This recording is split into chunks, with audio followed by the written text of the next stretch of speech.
people that have addiction, they're going to go through this phase that I call bargaining. And it's this idea of coming to terms with the problem that you have. And it happens in stages. Like denial isn't, I have a problem or I don't. It's like layers. Do I have a problem? Okay, I have a problem, but it's not that bad. Okay, I have a problem, but I can handle it myself. Okay, like I have a problem with this, but not with that. Like there's all these questions that we have to come to terms with when you have an addiction. And the person is going to do a lot of bargaining. And it's going to look like, I'm going to cut back. I'm going to take a break from it. I'm going to stop using this one thing, but I can still use this other thing because I never had a problem with that. I'm just going to use on special occasions. I'm just going to drink no more than 3 at a time. I'm just going to spend $1,000 a month on cocaine and not $5,000. It can look like anything, right? Welcome to the Family Dialogues podcast. When addiction enters a family, it doesn't just affect the person using. It reshapes trust, safety, routines, and the emotional climate of the entire home. What if the most powerful thing families can do is learn to respond strategically instead of reactively, so they can protect love, boundaries, and hope while still telling the truth about what's happening? Today, we're exploring how families can find a path forward through addiction recovery with our guest, Amber Hollingsworth. Amber is a licensed professional counselor and a master addiction counselor, founder of Hope for Families Recovery Center and Family Recovery Academy. Through her clinical work, coaching, and YouTube channel, Put the Shovel Down, she has spent more than 15 years helping families understand addiction, set boundaries, and support recovery with practical strategies. Amber, welcome to our podcast. Thanks for having me, Dr. Burke. I'm excited for our conversation. Yes, I am excited too. I did a little bit of research and just to prepare for our interview, and I realized that addiction doesn't just happen with just one person. It's a whole family affair. And the U.S. Substance Abuse and Mental Health Services Administration, they report that millions of children live in households with a parent who has a substance use disorder. And then scientific studies also show that parental substance use disrupts routines, raises family stress, and increases children's risk of emotional and other behavioral issues later on, and even the use of substances as well. And then we have a large Canadian listenership. So I also looked at Canada and the EU, and they are also seeing it too that parental substance use is linked to higher child welfare involvement and poor child outcomes. And in the EU, parental substance misuse is also related to family instability, developmental risk, and greater needs for family services. So for many families who are struggling, it's not only the addiction itself, but it's the secrecy, the fear, and the instability it creates in the home. So my first question for you is, what do families most need to understand when addiction first appears in their household?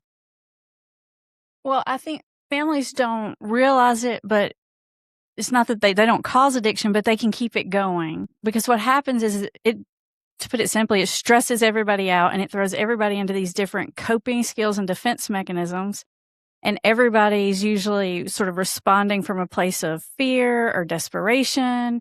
And so it just throws the whole system out of whack. And because the whole family system's out of whack, it keeps the whole problem. It's almost like it insulates the problem to keep it protected, almost, the addiction.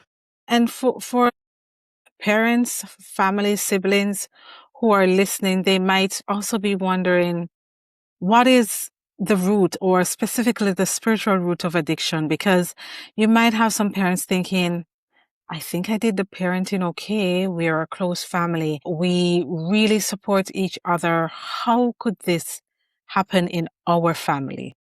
Right. You have the other situation where it's just at-risk families. They've just had several issues, maybe spousal abuse, you name it. And so it's kind of predictable that might occur. But for many families who are considered normal, they Mm-hmm. might be wondering, how did this happen to us? So is there a spiritual root to addiction? And if so, what is it? Such a great question.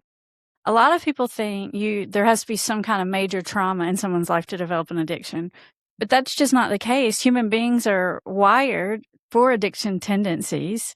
If we stop and think about it, all of us probably have some sort of tendency where we do some sort of repetitive behavior that's not serving us well, right? So we're kind of set up for that. So you don't have to have huge traumatic past to develop an addiction.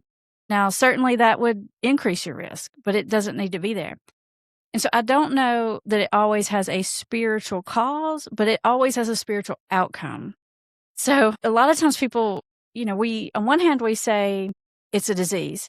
And on the other hand, we say it's a spiritual issue and you treat it with spiritual things. And the reason for that is because as you become addicted and your biology changes, you lose the human capacity for our spiritual gifts, like connection and creativity and contribution. And so in the end, it sort of corrupts our spirit. It leaves us in a place of shame, fear, desperation, and we disconnect from our value systems and from who we are. And that happens for everybody in the family system, not just for the one person. And that disconnect too. So you are disconnecting from your family and all your support network, but your behavior might also just frustrate family members too, and they might distance themselves from you, and that then leads to isolation, right? Right. Well, before they distance themselves from you, most likely they're going to try to, in their mind, help you, and your mind control you. And so there becomes a lot of disagreement and discontentment and basically just fussing and fighting and power struggles, cat and mouse games that go on before the family disconnects. Because when they get to the point of disconnect, that's when they're exhausted and they throw their hands up and they're just like, I can't do this anymore. But even all of the power struggle that goes on between the family and the person, that creates disconnection. Even if we're still talking, we're very disconnected. And can you explain the typical dynamics that occur? Because you said in the parent or family member's mind, they're trying to help you and you see it as control. And so it's like you're both speaking different languages, not being able to really get through to each other, and the conflict increase. So what do you normally see in that kind of dynamics? It's a very predictable cycle and pattern. So let me see if I can lay it out for you in a way that'll make sense for the listeners. When someone you care about develops a problem and starts going down the wrong path, your natural instinct is to want to help or talk to them about it or something, because you're seeing this person destroy their life and probably yours too in some ways. And so, of course, family systems are designed to protect the members of the family, right? And so when a member of your tribe is going off track, you naturally want to go and pull them back in. But the very process of that puts them on the defensive. So when you're trying to confront somebody about something they're doing, even if they know you're right, even if they know they messed up and you're in the, and they're in the wrong, they're going to reflexively have defensiveness against that. It's a human condition, not just an addict or an alcoholic thing. It's the way we are. If we think about last time we got called out, even if we know we messed up, we're defensive. Like, let's say we're late for work and our boss gets on our case and we know, but we're like, well, you understand, there's the traffic and I had to take my kid. And, it's just a reflex, right? We want to defend ourselves. And so when the family member starts trying to talk to this person directly about the problem, immediately their brain starts to defend itself. Now, depending on their personality, depends on whether they'll say what they're thinking out loud, but I promise you they're thinking defensively. And the problem with that is that every time you get someone to think a thought against what you want them to understand, they're cementing that even further in their mind. And when you get them to start saying it out loud, now they're really convincing themselves even further into denial, because when you confront them, they come back with rationalizations, like everyone does it. Minimization's like, well, I'm not near as bad as all my friends. They'll throw it back on you. Well, I probably wouldn't drink so much if you didn't nag me so much. They'll tell you that you're overreacting because your daddy was alcoholic. Now you think everyone was an alcoholic, right? They have all this number of ways to deflect what you're trying to say to them because they feel criticized, even if you're not trying to. They feel under attack. And this addiction is serving some purpose for them. So there's this natural desire to hang on to it because it is helping them in some way. And so they're trying to also not let go of it. And so there's just a lot of things at play. So what happens then is, you get this disconnection between the two people, and then the person with the addiction starts to hide and lie more. And then that really pushes the button of the family member because this person won't admit it's a problem or won't admit it's a big deal or won't even acknowledge that it's happening. So then the family member starts to try to gather evidence because they think if I can collect all this evidence and put it right in front of your face, you're going to admit it. If I can get all the bottles, all the paraphernalia, whatever it is, that doesn't work. But that's what happens. And then you get all the evidence and then they gaslight you back. And then they say, that's been there and I don't even know what that is. That's not mine, all the things. And then, so the family member is just back and forth in their own mind between this is definitely happening and you better admit it to like, maybe it is me. Like, was it there? And they start questioning themselves. And so they're looking for this evidence to try to make you admit it, but also to try to like validate their perspective because they're like, no, I'm not crazy. I know this is happening. Like, this is a problem. And the more they do that, the more the person runs and lies and hides and manipulates and does all the crazy things. That cycle can go on for years and years and years and years. And if we can just stop that whole cycle from happening, we can like speed up the whole process of figuring this out by multitudes. So in addition to the mistake of confrontation and gathering evidence, what other mistakes do family members tend to make when they sense something is off and they're not quite sure how serious it is or how to navigate what they're sensing? Sure, right. Because there's a while the family member's in denial. We don't want it to be addiction. No one wants it to be that. So we want it to be a stage. We want it to be they're going through something hard right now. We want it to be, all these different, anything else other than addiction. So there is this time period where we're in denial. And so the other thing that families do is they try to protect their loved one from the natural consequences of their behavior. And this is really important because I really want to make a distinction here. When I say natural consequences, I mean what naturally happens in the world in relationship to their decisions. It cannot come from you. If it comes from you, it's not a consequence, it's a punishment. If you're think about it like this. I know people won't like this, but if your kid comes home with bad grades and you take their Xbox away, that is a punishment, right? If your kid gets bad grades and they fail the 5th grade, that is a consequence, if that helps you to sort of see the difference. Yeah. And even if your reaction and your boundary or whatever seems like a natural response, it might be a natural response, but the person will perceive it as a punishment. And punishment, they don't connect the dot between their behavior and the problem. What they connect is that you are the problem. And they fixate on what you're doing wrong and how you're mistreating them. And the reason I know this is because I've been helping people with addiction for 20 years, and it's the only thing they'll talk to me about as long as the family's still doing this. They truly see the family as the problem. So the issue is the formula that makes it better is you let the world be the bad guy and you be the good guy. That is the formula that gets someone out of denial and will get someone working towards change. Because when the natural things fall and they feel bad, and sometimes the natural things are just small, like feeling crappy when they wake up the next day, feeling embarrassed about the things they did or said, or being scared because they don't even remember what happened. And you don't even know those are happening because they're internal.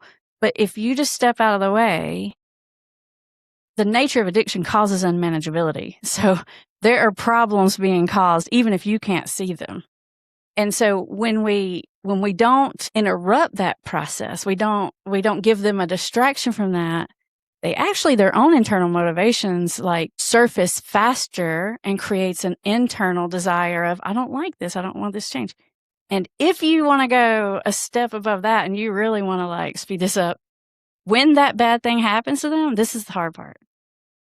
When the bad thing happens to them, if you will respond to that with empathy, instead of, I told you so, and you should have been called 100 times, and blah, blah, all the things you want to say. If you respond with empathy, you'll activate, or you'll calm down the threat part of their brain, the emotional part, which activates the thinking part. So now we got a formula that works, but it is very counterintuitive. Like when your car's sliding on ice and you want to pump those brakes, but everyone says you're not supposed to do that. It's that kind of thing. Yeah. Yeah. It's interesting because if you're in the middle of it as a family member, it's really hard for you to have empathy if you see someone self-destruct. But even before you get to the lack of empathy part, especially parents, it's so natural to want to save our children, no matter if they're adults or children. And so you want to save them from the natural consequence of their actions. And so you're saying a lot of parents do that, but that magnifies the addiction, right?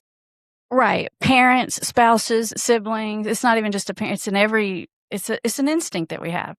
So there are some things that we just can't let slide. Like if your partner's an alcoholic and they're putting your child in the car drinking, that is not a natural consequence we let go down. Like safety overrides everything, right? If it's your safety, if it's your child's safety or something like that. And there are just some consequences that just emotionally family members can't tolerate. Like sometimes if it's your child and you don't know where they're at, you're not willing to let them go without a phone because you, as a mother, a father, or whatever, feel the need to know that they can reach out to you if they need to. And it's just not something you can live with. And so I get that you can't bring yourself to let every consequence fall. And some of them you maybe shouldn't.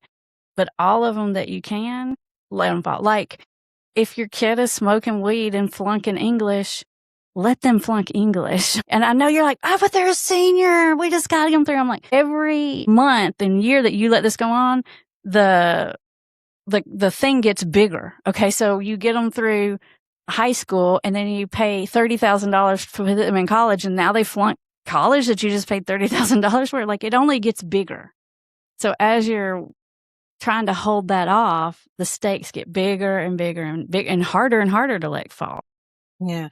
I want to come back to that to see how the parents can, or the family member can take care of themselves so they know to sit on their hands and allow the consequence. I want to go back to something earlier. You said the addiction serves a purpose. So based on all the years that you've been working with addicts, what have you seen? What are some of the purposes of the addiction?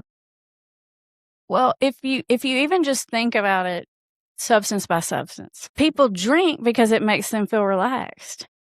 People take amphetamines and sometimes opioids because they want to work harder and longer hours, right? Like they're a nurse and they work 16-hour shifts or something crazy like that. Like it's not always even like a bad purpose. Maybe they have social anxiety and they feel like smoking marijuana or something like helps their social anxiety so that they can have friends and talk to people without freaking out. It does, especially in the beginning, help them with something, like maybe they're getting over a broken heart and they're just like, can't deal with it and they're staying wasted already. It serves a purpose. It just becomes less and less effective at helping you in that way. And in the end, it just causes a lot more harm than help. But it does help them. And you have to acknowledge that. So it's a coping mechanism then for whatever they're going through, whether it's anxiety, needing to get through an exam, long shifts and so on. They're using it to kind of cope with the stress that their nervous system is going through to kind of help them to regulate. Right. Okay. It just becomes less and less effective. And that's why it's an addiction, right? It stops working somewhere. Yeah. So I think that was good that you explained it, because sometimes we think addiction is related to, adverse childhood events or something adverse event in your adulthood. And it's not necessarily that. It's just, could be just the stress of your life. You're just trying to find a way to cope. It could be the stress of being a teenager. It could be the stress of being the provider for a house of 6. It could be, any number of things can trigger us to want to medicate. So what are the risk factors that you've found? I guess we can go do it by age, because different groups based on their where they are developmentally might be different. So for risk factors for middle childhood, teenage years, what are some risk factors you see that causes a teen to or preteen to lean into using substances to cope? I mean, I think I'm going to generalize here, but for the most part, it starts out because either they want to fit in or they're curious. Usually they want to fit in. And so you're not even doing it because you want to. You're just doing it because you don't want to be the outsider at first. But let's say, you're doing this occasionally with friends at parties or whatever you're doing, and then something difficult in life happens. Maybe your parents get a divorce. Maybe you break up with your first girlfriend. Maybe you're failing a class and you hate your math teacher, any kind of things. And then because you have this experience of the substance and it makes you feel a certain way, and now you're dealing with this difficult thing, you start using the substance to deal with the problem. That's when we move into addiction land, is when we're starting to use it as some kind of medication or fix regularly. We're fixing something. That's what's going to get us into trouble. Now, you layer that on the top of the fact that their frontal lobe isn't fully developed. They don't have the impulse control. The fact that they're a teenager and their hormones are crazy and their emotions are all over the place. And so they just want to feel normal. There's 100 things, being a teenager that does it.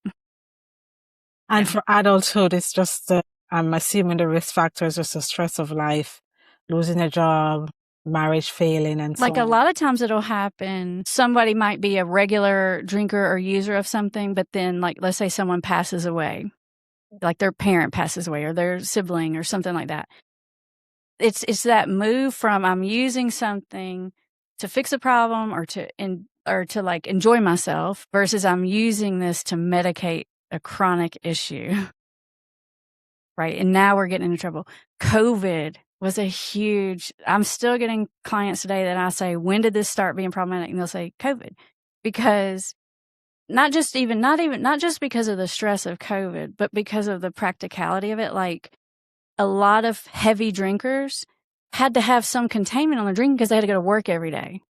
Once COVID happened, they didn't have to wait till 5 or 6 to start drinking. They're drinking out of their big Stanley cup during their Zoom meeting. And so it started to get more frequent, or the barrier went away. Yeah. And so COVID, right? I see a lot of businessmen who drink too much. Very smart, very successful doctors, lawyers, and people that own businesses. I see a lot of them. And they carry so much weight on their shoulders. Sometimes if you're in business, your whole job is to take people out and entertain them. It's literally in your job description to be around substances. And so there's a lot of, yes, if it's your job to go and entertain clients, I've had a lot of clients tell me oh yeah, my work would give me a credit card and say, you take them wherever they want to go. Right. And then you end up in my office. It's a job. It should be a job injury or hazard or something. I don't know, Yeah. I don't know if I'm curious. Maybe let's look with the COVID period. Since COVID, which substance do you see more and more of your clients becoming addicted to? I don't know. I know you said, it depends if they have anxiety issues, stressors, and so on, but I'm just curious, what do you see people unfortunately navigating towards more and more? For me personally, I see more alcohol, but that could just be because I don't know. I just attract that kind of person. It could be more that than it is that's the bigger trend, statistically. And then also and I don't really know if this is more because of COVID, but I'm just seeing it more and more and more, is marijuana addiction in adults and young people.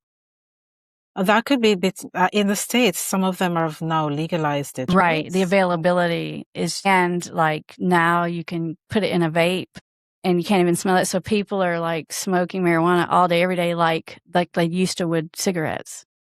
Okay. What about opioids? Because I know before, a few years back, I remember seeing lots of reports about the sudden spike in increase of people who are addicted to opioids. Is that still an issue in the US? I'm curious.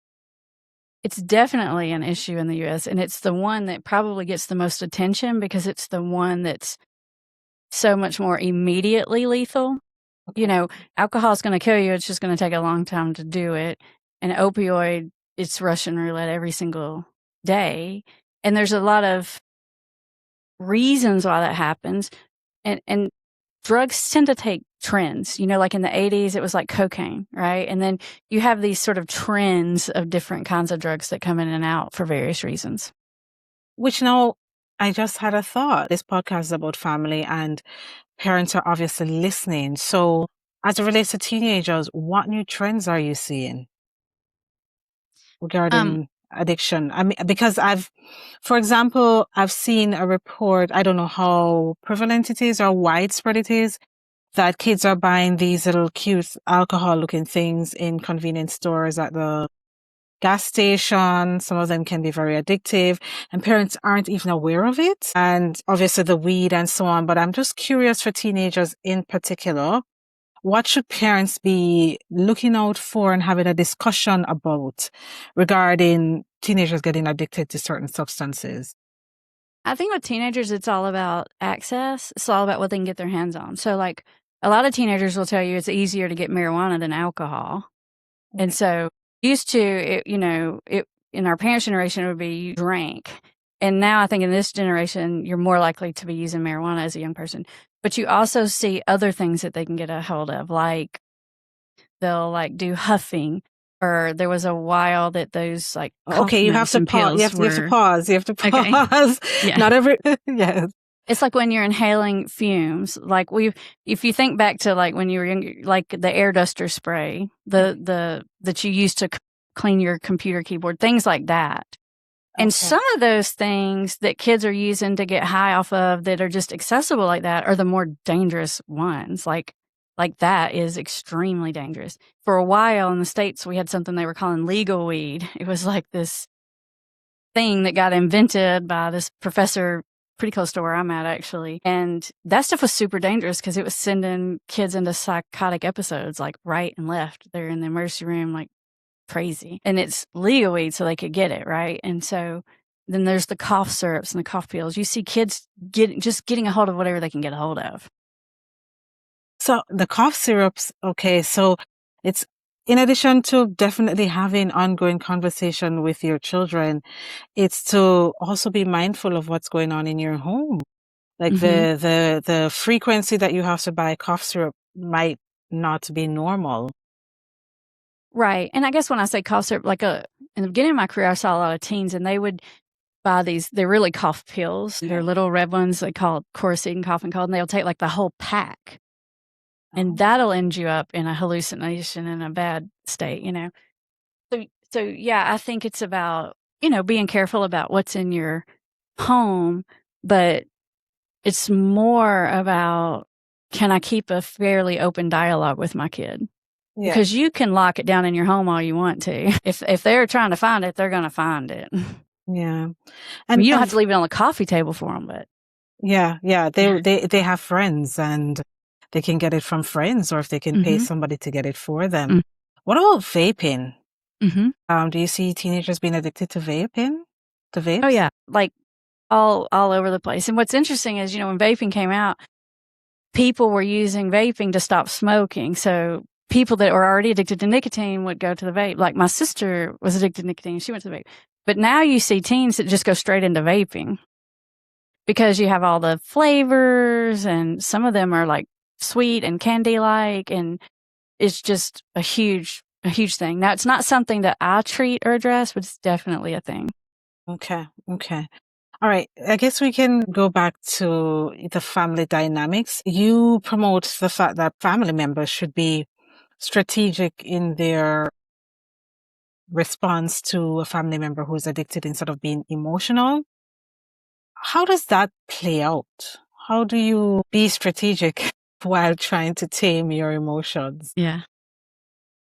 Yeah, it's just a two-step process. It's keeping yourself regulated. That's one step.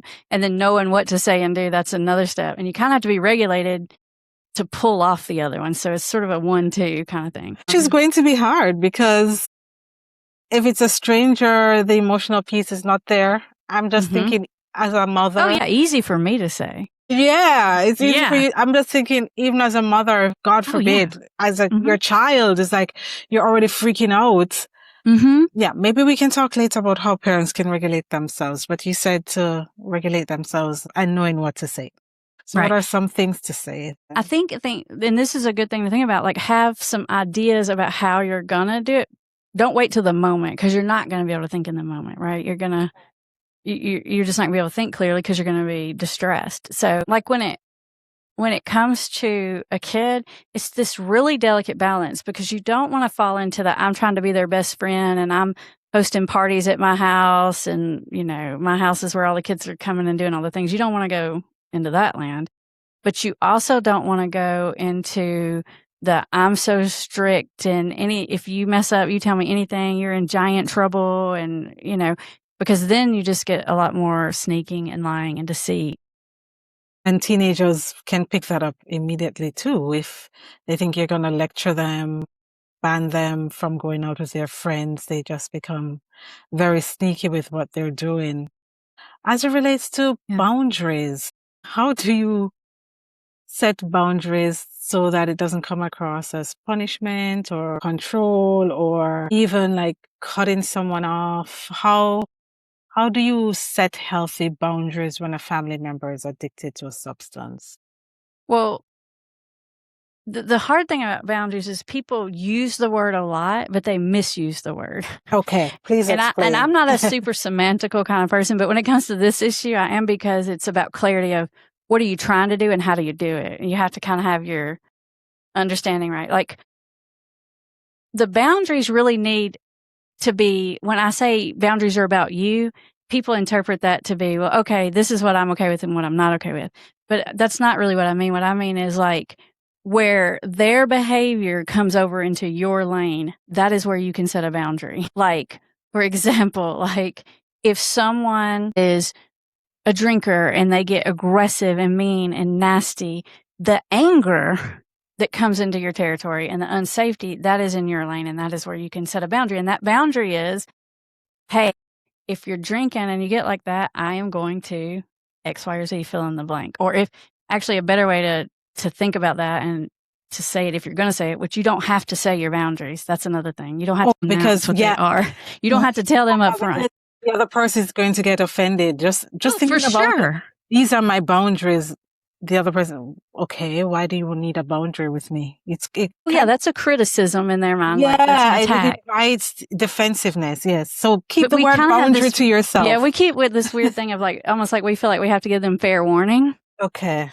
Yeah. Trust me, they know you don't like it. If we're to this point, we're fair. And some of this stuff is so obvious, right? Like if you're married and you cheat on me, it's not going to go good. Like you don't have to explain it, right? Like it's just given. So you look at where their addictive behavior crosses over into your lane generally. Like, for example, a boundary might be, I'm not going to give someone money to the point that it puts my own financial house in jeopardy. I'm not even saying you can't say, I mean, if you're going to give them money, okay, but not to the point that you're not paying your own bills, right? That would be a boundary. Like, like where are you letting it cross over into your lane? Boundaries are just rules you set for yourself. I'm glad you said that because I just thought of parents. Parents, as you said, they will try a lot to try and save their children, or that's what they think they're doing. And they will put themselves out on that kind of financial limb. As you say, the rent is not paid, the mortgage, because they're trying to put them in this kind of rehab center or whatever program. Paying for a lawyer, anything, right? Yeah. Right. Okay. So that's tough for a parent to kind of set that boundary to say, okay, you're in my lane and you're causing financial chaos for me. I have to say no. But then the heart part of me as your parent is saying, still try, still go ahead. it's a delicate balance. And most addiction professionals are super strict about the money thing. And I'm not that hardcore about the money thing because I don't really, yes, is that enabling? Sure, it's enabling. But the big thing is playing the bad guy. That's what's really enabling. The money is the money, right? I'm not suggesting you give someone a lot of money, but I am suggesting you don't, get yourself in bankruptcy over these things. And one of the reasons I'm saying that is because if you're extending yourself financially to cover someone else's responsibilities, you are going to build a resentment and you're going to be distressed. And then you're going to feel entitled to control what they spend that on, what they don't. Like, let's say you spent your money and you're like, well, I'm being good because I bought the groceries. I know I'm not giving them money to use, but they're using all their money to go use. And now you feel like, well, since I'm paying this, I get say in that. And now you're over in their lane. Like you're crossing their boundary. And so, and it's going to put you in an emotional place where you're not going to be able to pull off all the things that I'm telling you to do. Like you're going to deregulate when you see them wasting all their money and you're struggling. Yeah, I definitely see how the resentment can come in, that I am going above and beyond for you. And here you are just squandering my hard-earned sacrifice. But then it's you need to tame yourself and say, no, I am not going to go above and beyond because that's going to leave me too stretched to the point that I can't. It's going to ruin your relationship with the person, essentially. Yeah. Okay, so that ties into now, how can you then support a family member without seeming as if you're enabling or rescuing them? Because that's that enabling and rescuing the thing, a lot of that comes from our fear of what other people would think about the decisions that we make. Okay. And I say, just put all that out, like people will say things like, if you give them money, you're killing them. If they take that money and they go use and they overdose, that's on you. I'm like, that's ridiculous. If they take money anywhere they get it and they go overdose, that's the addiction. Like, that's not you. So like, let's separate everybody else's judgment about what's enabling and what's not enabling. I personally feel like the most enabling thing is the bad guy role. Because if you give someone $50 that's an addict, are they going to go use with that? Probably. Is it going to make or break their addiction? Definitely not. But if you act like a screaming lunatic, trying to chase somebody out the door, trying to get in their purse and find the paraphernalia, and you say and do a bunch of crazy things, they will use that against you as a reason to justify bad decisions for the next 20 years. They'll remind you of it. They'll remind themselves of it. They get, addiction lives on self-pity and resentment. That's so... Can you expand on that a bit? Mm-hmm. Yes, because when you're in an addiction cycle, you're making decisions that don't fit with your own value system, which makes you mad at you. And the easiest medication for shame is to just be mad at someone else. And so, there's other pieces to it, like what's going on hormonally and neurologically that puts you in a bad mood all the time. There's that. But there's this psychological mechanism that's like, it's just easier for me to think about what you're doing wrong than what I'm doing wrong. And they'll blame you. And you can have one episode where you just, you lost it because it was the final straw and you did whatever and you said whatever.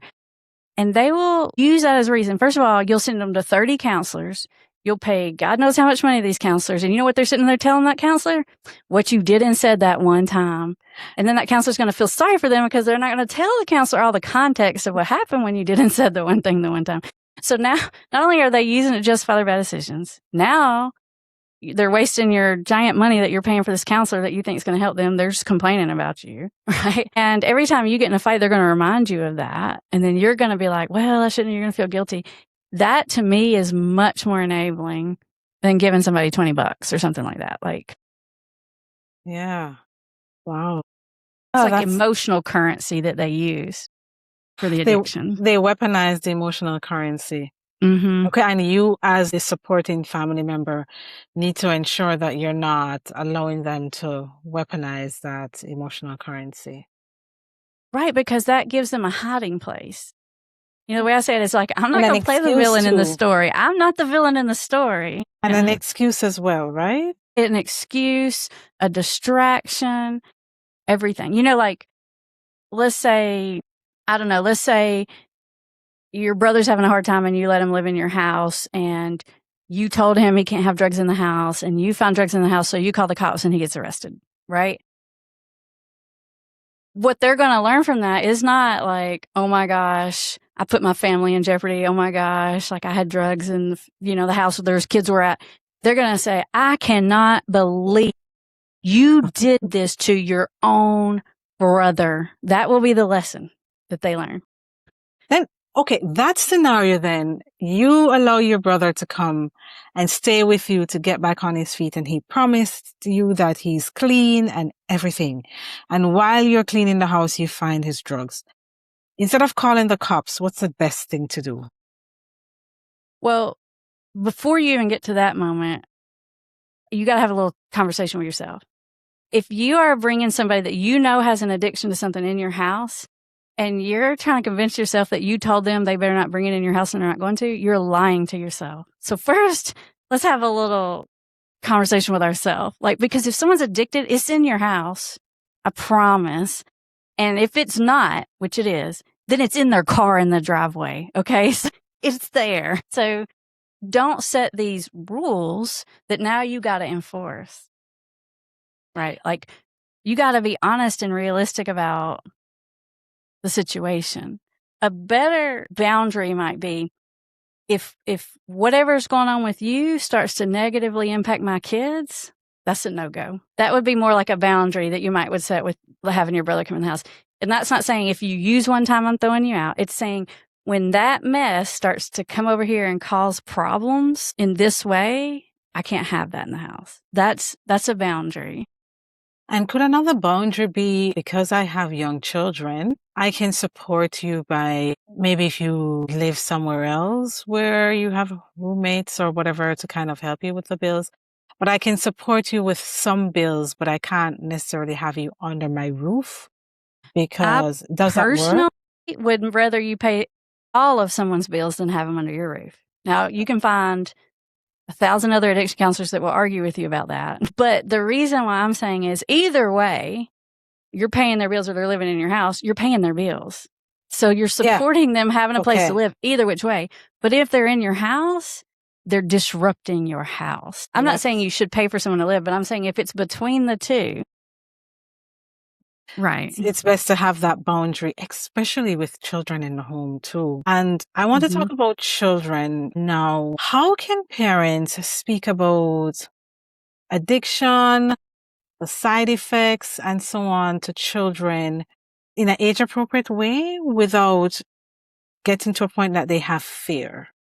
Or just fear of what could possibly happen, or fear of you as a parent, like, no, the way how mom talk about that, I don't think I would ever talk to her about a topic like that if I were to be in a situation like that. So how do we begin that conversation at a young age that's age appropriate, that empowers a child to be aware of the risk and the consequences and see you as a safe spot? So if they are introduced to it, they can say, hey, mom, do you know what happened at school today? I think the key to it is to really avoid any kind of like scare tactic. Okay. You remember in the 90s and they used to have all these commercials, this is your brain on drugs. And if you do this one time, you're going to die, you're going to go to prison or whatever. When you do things like that and then they see their friends do it or they do it and that doesn't happen, you completely just discredited everything. And now I call it your credit score is ruined with this person. And so you want to be realistic. And so you just want to talk about it in an honest way. You can be like, oh yeah, lots of people do this and it's not a problem. But for some people, it becomes a problem. And this is what it looks like when it becomes a problem, right? Not this immediate, this horrible thing is going to happen immediately if you touch this. You can say, if it comes to you're talking to your kid about opioids, now it's dangerous because sometimes it has something that you don't know, but you just want to be really real with it. And you want to even be real with the fun part of it and the part that is enticing, because when you do that, you set yourself up as a credible person. And about credibility though, Amber, do you admit that you might have tried something or do you keep that out of the conversation? I honestly would probably go on a kid by kid basis on it. Like, your kid, if your kid's the one that's going to say, well, you did it, versus if your kid's going to be the one to say, I appreciate you being honest with me and, like be curious or whatever. Like, I don't have a strong rule about that other than your kid's personality. Okay. And the important thing is not to use a scare tactic. I would also add to begin that conversation because, just parenting in general, it's good to ask the children first what they know about the topic. Because we often just assume that they know everything or they don't know anything at all. And we just start the talking, right? Yeah. And the poor child is like, oh God, there goes mom, there goes dad again. But it's really, what do you know about this? Do you see or hear about anything like that in your school? What do you think about it? To kind of get their perspective, and their perspective then will guide you about how to have that conversation with in like a natural way. Right. Versus we're having a talk, we're having a session, a lecture, a warning or whatever. Yeah, I love that. So start with curiosity, find out what they know first and navigate. I guess I'm thinking of the neutral phase, but do you have any tip for parents who might go into that curiosity mode and they might ask, have you tried something? And their child said, oh yeah, I did once. Like, you did what? Kind of thing. Like, how can parents, if they hear a news they're not expecting, how can they handle it without communicating to their child like, oh, that's not safe. I shouldn't have said that. I shouldn't have admitted that I tried that. I think it's okay to be authentic. So even if you do you can say, oh, sorry, I had a mom moment. I'm back. Okay. You can say, oh, your mom panicking me. You can I like to use a lot of humor. Okay. And be funny about it. And you're like, oh, you scare me, like in a way that's not threatening, but that is authentic. Okay. I want to just switch a bit to recovery and healing. So in all your work for the past 20 years, what gives you hope when families feel like they've already tried everything and it's just not going to work and maybe they just need to go no contact with this person? Well, first of all, I tell people it's okay to go non-contact. I feel like I'm the only person out there saying be nicer to them, use positive reinforcement, don't yell at them. But there are times in places where you need to cut contact. I've had to do that with family members myself. Like, I'm not against that at all. My rule about that is this: don't do that because you think that's what they need, because it's not what they need. It almost always makes it worse for them. You do that because it's what you need. And a lot of people feel pressure, especially external pressure, to kick someone out or teach someone a lesson or not put up with their crap. And they think that that's going to be their bottom and that they're going to know you're really serious and that you're going to stop. But that's not what happens in the addict mind. When you draw that boundary, it will inevitably get worse. That doesn't mean you shouldn't do it. I'm just saying don't do it like a bluff or like a thing where you think you're trying to make them hit their bottom or something like that. You do that because you're emotionally at that place where it's like, I'm done. Like, this is killing me. Like, I've turned into a crazy person and I can't get back. There are a lot of good reasons to do it, but don't do it because you're trying to force something one way or the other with the other person. Yeah, don't use it as a threatening tactic too. Right. That if you don't do so and so, if you don't go into rehab, then I am going to cut contact with you. Right, because you're going to be shocked, especially if this is your partner, because they're going to call your bluff, because what you secretly don't know is they have a secret fantasy about being single, because then they could do whatever they want anytime they want. And they are like, not only are they secretly like, great, finally, she did it, she broke up with me, but now they get to feel sorry for themselves too. And they get to tell everyone else how you did all this crap to them. And they tell their family, and then their family, like, don't bluff it. You have to really, really, whether it's with your kid, your partner, like, no bluffing. And with children too, they are not going to respect you. They won't respect your word because, you just say whatever in the moment, but you never actually go through with it. So be very mindful with what you say. Yeah. It's not something that you decide in the heat of the moment because you're mad in an argument. It's something that you decide in a calm moment after a long period of contemplation and soul searching, so that when you're done, it's more of an exhausted feeling than it is an angry feeling. Yeah. It's more of like throwing in the towel, white towel kind of feeling. Like, I just can't. It's like, it's past the anger. When you make the decision just because you're upset in that moment, when the upset goes away, you're going to take the decision back. All right.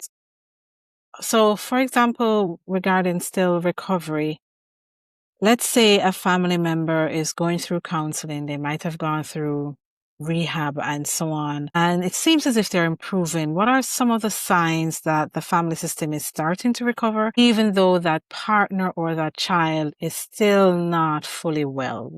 Because the family probably have just gone through the ringer of conflicts, constant stress, and all of that. Probably for years. Yeah, right? Yeah. yeah. Mm-hmm. So what are some of the early signs that the family system is recovering, even though there's still a long journey ahead for that family who is trying to overcome addiction? One thing I like to help families understand is that people that have addiction, they're going to go through this phase that I call bargaining. And it's this idea of coming to terms with the problem that you have. And it happens in stages. Like, denial isn't, I have a problem or I don't. It's like layers. Do I have a problem? Okay, I have a problem, but it's not that bad. Okay, I have a problem, but I can handle it myself. Okay, like, I have a problem with this, but not with that. Like, there's all these questions that we have to come to terms with when you have an addiction. And the person is going to do a lot of bargaining, and it's going to look like, I'm going to cut back. I'm going to take a break from it.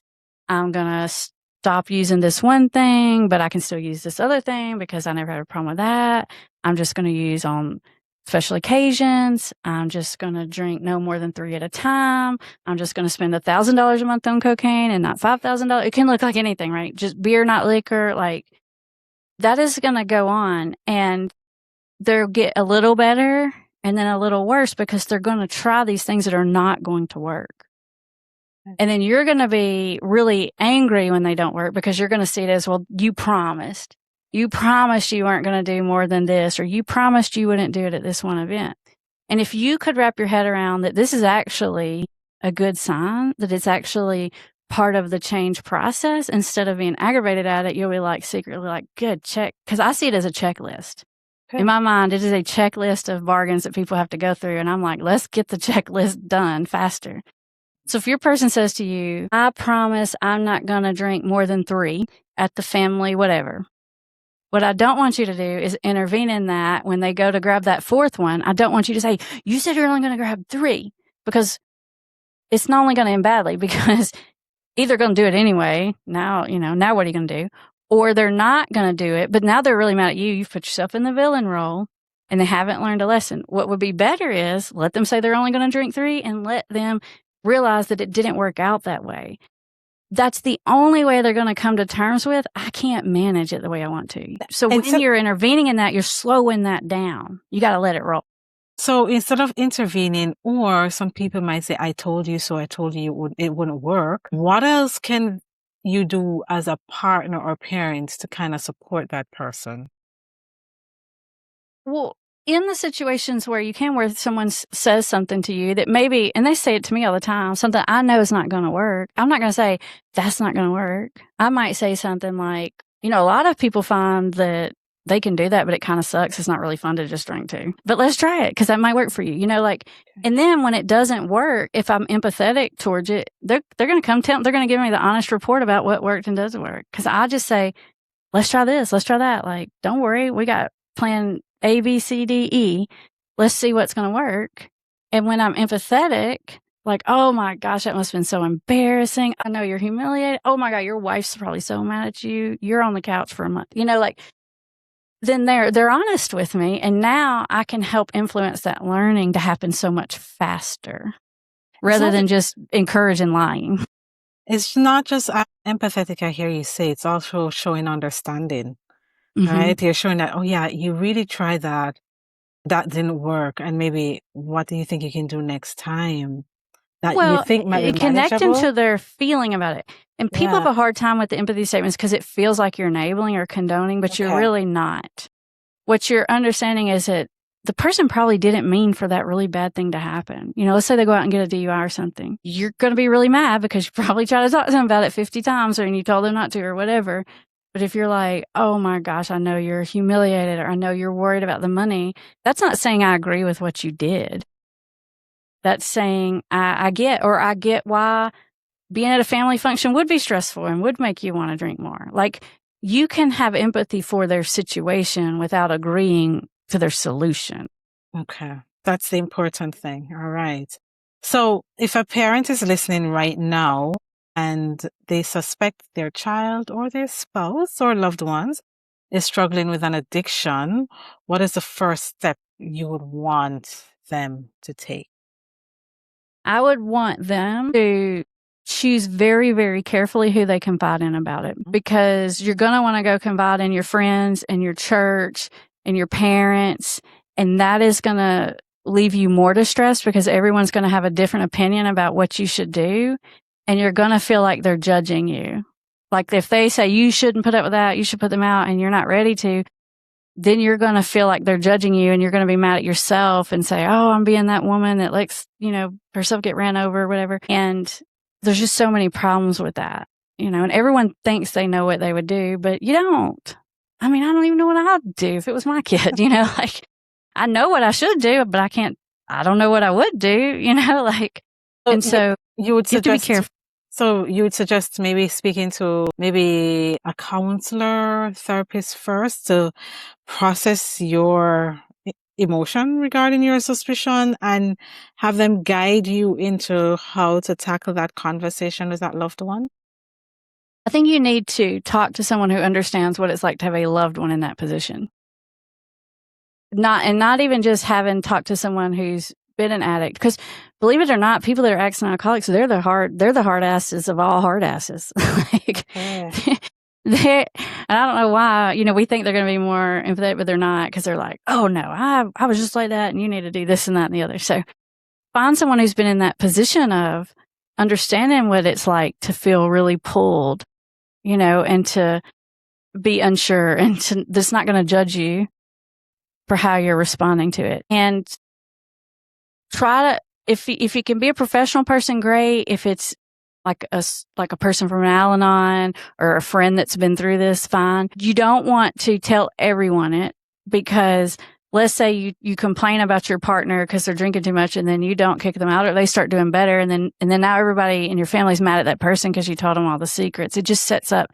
And definitely don't go to anyone that your person would consider their person. Yeah. Do not go to their mother. Do not go to their friend. Do not go to their church minister, person, mentor, because your person will see that as the worst, most disloyal thing that you could ever do. And if there's one thing they won't forgive you for, that is the one. Gosh. So stay away from family members, best friends, church. Get your own support system or person to help you process what you are feeling, and then help you to figure out how you confront your child or your partner about your suspicion. Right, because you do need support and help to regulate and help to think strategically, but you need to be very strategic about where you're getting that from, because what you end up doing is you don't mean to, but you cause yourself a lot more problems when you go to too many people or the wrong people, or, it doesn't help you. I guess what I'm hearing too, it's maybe you have your suspicions, but maybe it really takes some time to process what you're feeling to yourself. And then when you get to a state of somewhat regulating your nervous system around the whole thing, then you think, who can I confide in that would give me some guidance into, but not just jump immediately as you suspect something without thinking through or even processing what you're feeling. Right. Someone who understands the dilemma that you're in, not just that understands that this person's an addict or an alcoholic, but understands the family member's dilemma, that this is your kid. This is your partner. You know, people just have all this judgment, like let's say this is your spouse and they're addicted to heroin or whatever. Naturally, everyone's going to tell you to divorce this person. Okay. But when you're their partner and you have children with them, now when you're married, at least you're in the house and you know you're protecting your children. And if you divorce them, then they're over there with that parent 50% of the time and you can't control anything. Yeah, that's true. So these situations are not simple. And you want to get with someone who understands the complexity of the whole thing and not just going to oversimplify it. Yeah. That's really good advice to help you to think through and process what's going on. All right. My closing question is for all the listeners, what do you want them to take away from this conversation? If it's one thing you want them to just hold on to as we come to a close with this conversation. I want you to hold on to the idea that you're not powerless. Everyone's going to tell you you're powerless. There's nothing you can do. You have to wait till they hit bottom and help them, and then they just got to want it for themselves. That's a bunch of bull. I've been for 20 years talking people into getting sober who didn't even want to be talking to me, who didn't think they have a problem. There's a lot you can do, but you just have to be very strategic in how you approach it. So don't listen to all these people who tell you it's hopeless and you just need to go no contact, or sometimes that's the case. You do need to go no contact, but I wouldn't just immediately jump to that, even though you might be hearing that. All right. Thank you so much, Amber. And for your work, people who want to reach out to you, can you share your website and the programs you might have for partners or parents so that, people who might be thinking we're struggling as a family and we need some extra support. Can you share your program with us? And after that, your social media handles. Okay. We have a website. We're on all the social medias. The best place to find me is on YouTube. That is my primary Yes, you have place. A lot There's over 1,000 videos there. Yeah. It's completely free. Some informative videos. I saw that. Yes. Right. You can just dig into that for a month, and just absorb, and you can get 95% there with that. And then you might need a little bit of help from us. How do I tailor this to this specific part of my situation or something like that, So I would suggest to go there. You can type my name in, which is Amber Hollingsworth, anywhere, I'm going to come up. But the YouTube channel is called Put the Shovel Down, which sounds like a weird name, but what it means is you don't have to hit bottom. You can put your shovel down. You don't have to burn every bridge. You don't have to lose everything. You don't have to go to jail. Put your shovel down. Quit digging the hole deeper. So that's where I would find me first. Yeah, and on your website, you have memberships. Can you share what those are for? We do. We have a membership that is for family members, right? Okay. We have several programs. We're most known for our program. It's called the Invisible Intervention. And so it's you're intervening, they don't even know what happened, as opposed to what you see on TV with the letters and the You're wheeling the power in the background, kind of supporting them without them realizing you're supporting them. Planting the seeds, finding their motivators, knowing exactly what to say and when to say it, to pull it out of them. It's better if you pull it out of them than try to push it in. Yeah. Thank you so much for sharing with us, Amber, how we as loved ones can support family members who are addicted to substances and really need our support in overcoming that challenge they are facing. So very informative, and I'm sure parents appreciate some of the tips that you shared. So thank you so much. Thanks for having me. You're most welcome.